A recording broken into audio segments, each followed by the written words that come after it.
Hari ini saya mau berbagi cerita dari tanah Nias Selatan tentang batu yang membuat nama Nias terkenal sampai ke luar negeri.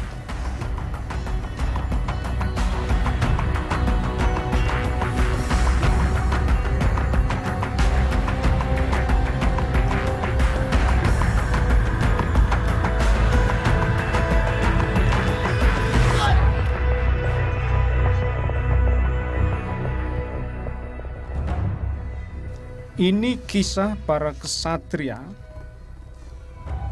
Bahasa lokalnya adalah Fotowuse dari tanah kami, yang lihai melompati tumpukan batu yang meninggi atas nama harga diri.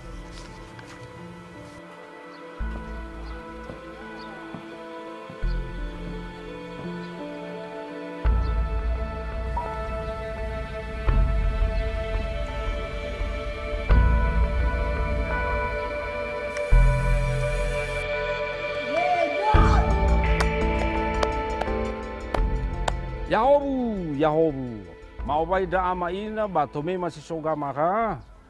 Yahobu, miami ila ada sabab banua nifatua drama da mefena, si matehana baji hauga negara, bagulidana batera-tera, ba negara da Indonesia.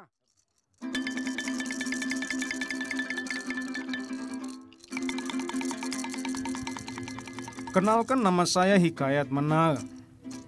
Aslinya saya ini seniman dari Bawamata-Luo, bahagian Nias Selatan. Kalau mau tahu soal budaya tanah kelahiran ini, adalah sedikit pengetahuan yang bisa saya bagi-bagi.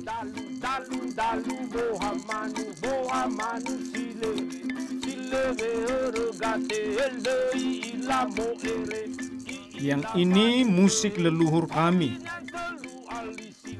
Saya suka menyebutnya musik batu megalitik. Sengaja saya menggabungkannya dengan alat musik lain supaya generasi muda suka. Harapannya dari sini mereka bisa tertarik, lebih mengenal jati diri.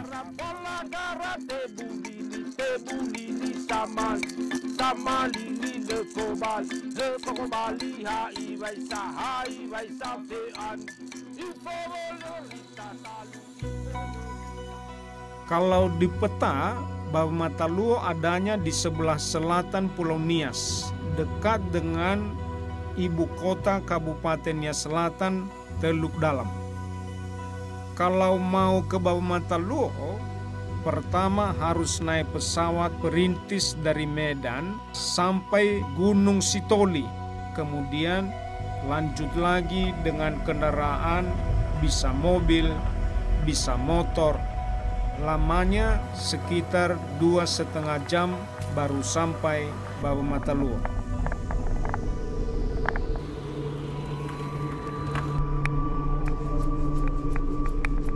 Sebetulnya tidak terlalu jauh Nia itu, Bawamata-Luo, hanya saja karena jalannya banyak yang rusak, perjalanan jadi sedikit tersendat.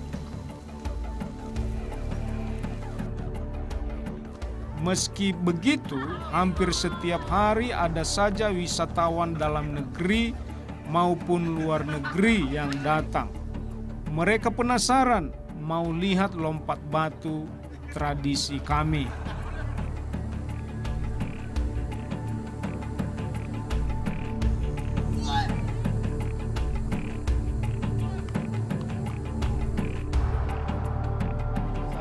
Desa kami memang terkenal sebagai desa wisata andalan. Bicara ikon Nias, ya desa kami itu adanya.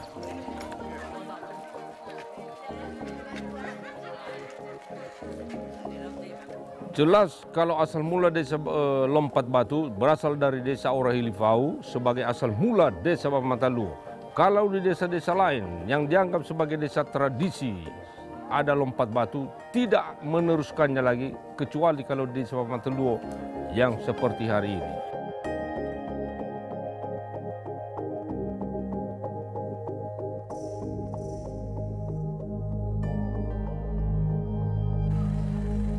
Baba Mataluo punya arti bukit matahari. Desa kami berdiri di atas bukit batu yang dibentuk alam. Inilah yang membuat tempat tinggal kami menjadi unik.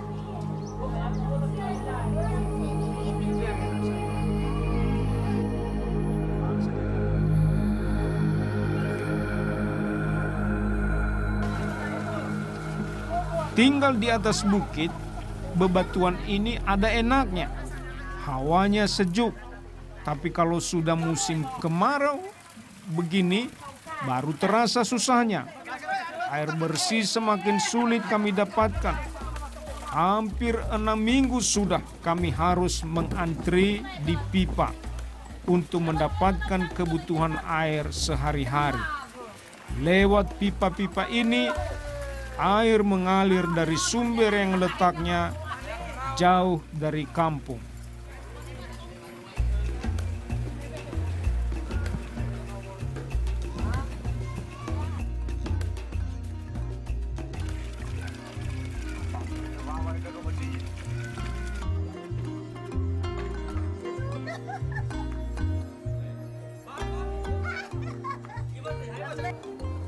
Sebenarnya masalah yang ada di Desa Baba Mataluo itu bukan hanya pada air, tetapi termasuk regenerasi akan budaya peninggalan leluhur.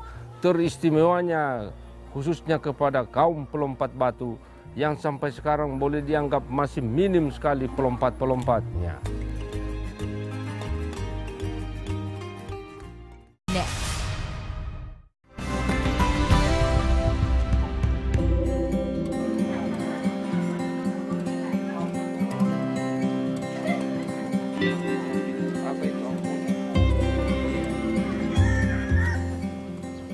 Suasana pagi di Baba Mataluo seperti ini setiap hari.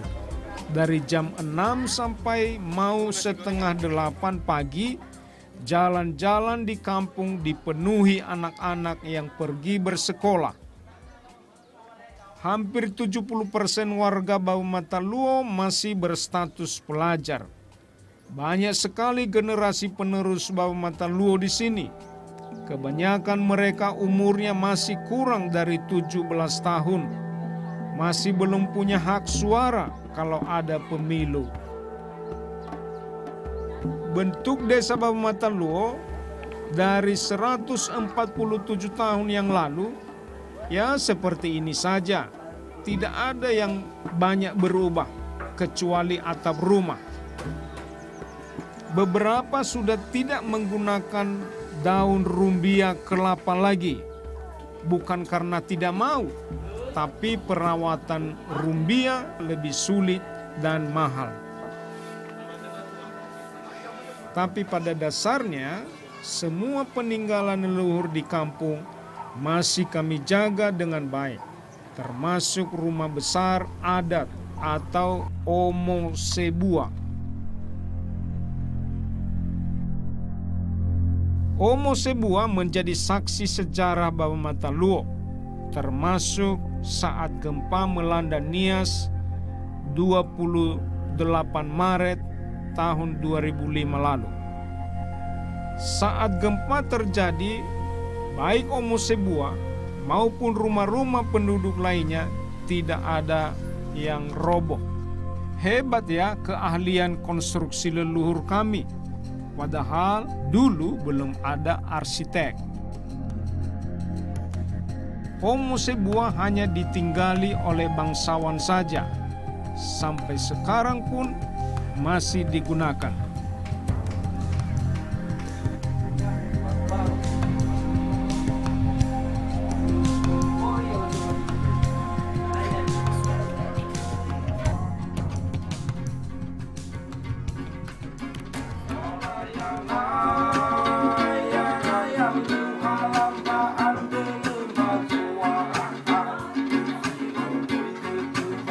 Sebagai penyuka seni, saya juga mengikuti perkembangan zaman.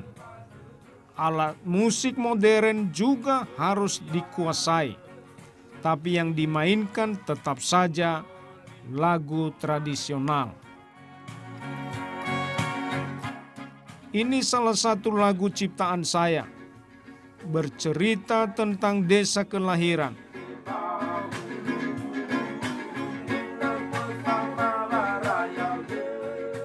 Total sudah 80 lagu dan 6 album saya hasilkan.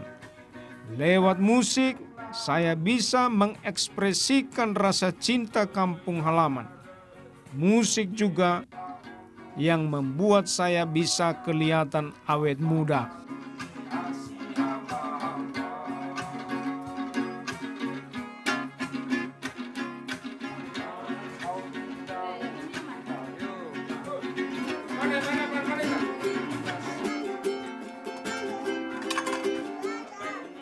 Nah, kalau ini namanya babai, makanan aslinya selatan.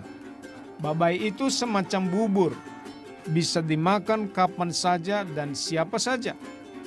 Cucu saya juga suka.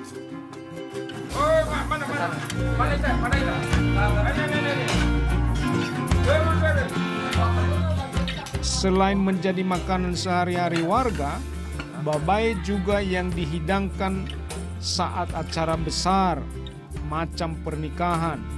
Bahkan babai menjadi makanan simpanan di rumah. Bila ada tamu mendadak datang, maka tinggal panaskan babai saja. Namun sayang, makanan adat ini semakin tersisih di desa sendiri. Padahal membuat babai itu tidak susah. Menantu saya biasa membuatnya sendirian. Babai terbuat dari harita fahe atau kacang beras, sejenis kacang kedelai lebih kecil.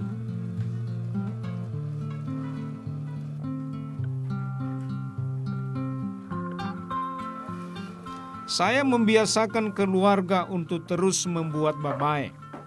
Di samping mudah, gizinya juga tinggi. Hal ini juga salah satu cara menjaga warisan resep tradisional leluhur kami.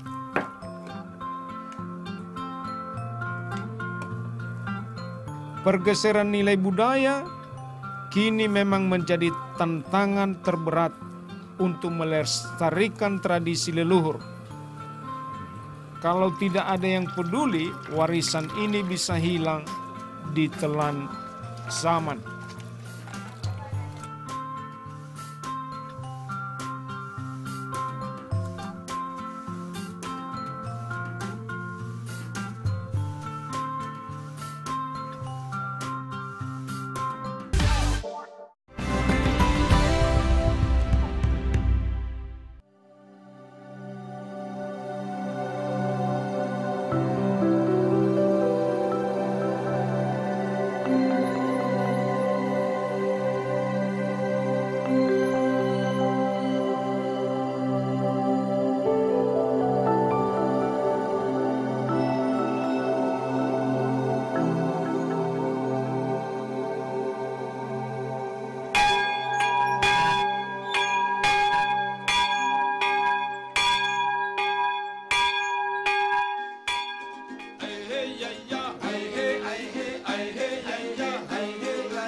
Nia Selatan memang terkenal dengan tujuan wisatanya, meski akses jalan ke sini jauh dari ibu kota Gunung Sitoli. Tapi kalau ke Nias, Baba Mataluo dan pantai inilah yang dicari wisatawan.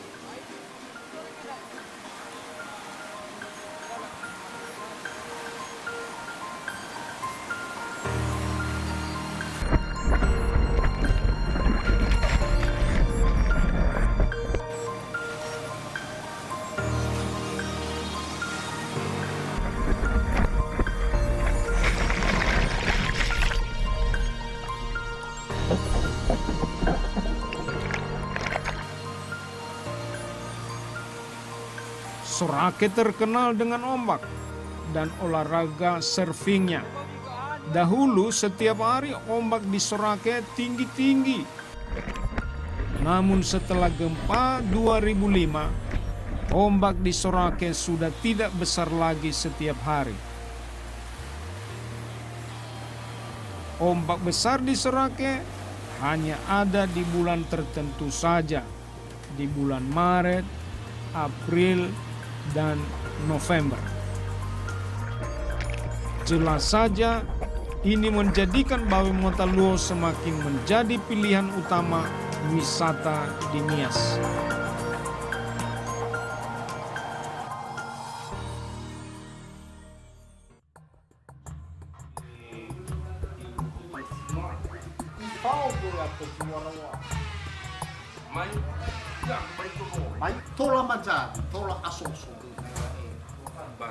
Tetapi saat ini kami juga sedang berjuang untuk melawan pergeseran nilai budaya leluhur.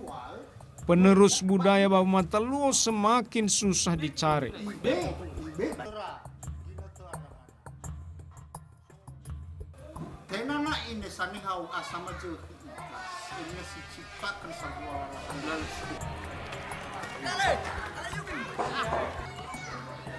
Dari ratusan pemuda yang ada, hanya tersisa 4 orang saja yang mampu melompat batu di Bawi Mataluo.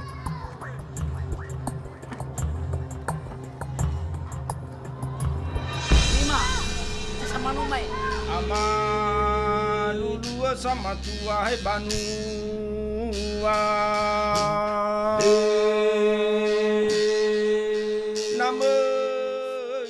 Robin salah satu pemuda yang bisa lompat batu. Namun untuk dapat melihatnya, pengunjung harus membayar. Ini juga berlaku untuk ketiga pelompat batu lainnya.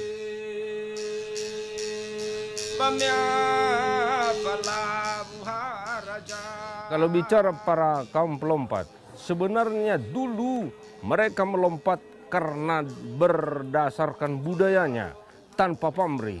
Tapi pergeserannya akhirnya lama-lama bergeser dikarenakan mulai tahun 1974 kapal-kapal pesiar dari Eropa mulai masuk di desa Bawi Mataluo, sehingga pada waktu itu akhirnya sudah bicara tentang uang.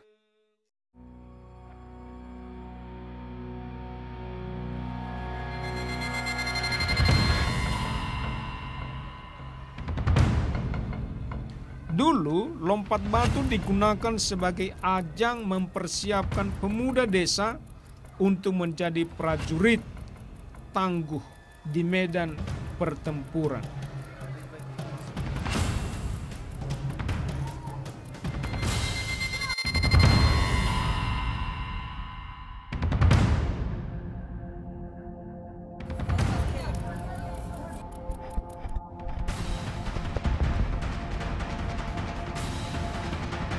Namun, kebudayaan tersebut mulai memudar seiring usainya perang.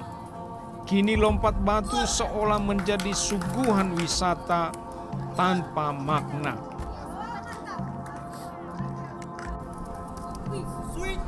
Siapa saja dan kapan saja bisa menyaksikan kemahiran para pelompat dengan kewajiban membayar dulu. Namun saya juga harus memaklumi dengan apa yang dilakukan Robin dan kawan-kawan. Kemahiran ini adalah tumpuan hidup mereka mencari rezeki. Sulitnya mata pencaharian di Nias Selatan menjadikan para pelompat yang tersisa menjadikan melompat sebagai sumber pendapatan mereka.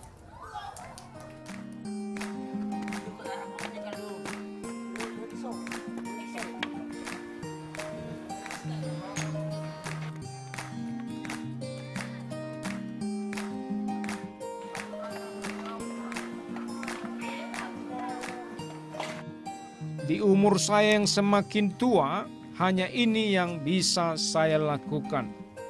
Membuat anak-anak tertarik sehingga lompat batu menjadi kegiatan yang menyenangkan. Dari sinilah nilai-nilai ksatria orang Nia Selatan bisa kami sampaikan. Kisah kepelawanan pun mengalir sehingga bocah-bocah ini bisa merasa bangga akan asal-usulnya.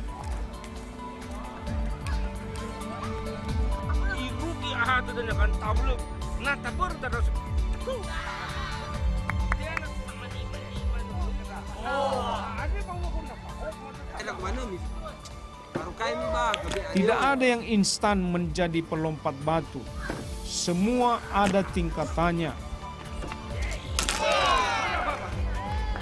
Gagal-gagal dalam latihan juga sudah biasa.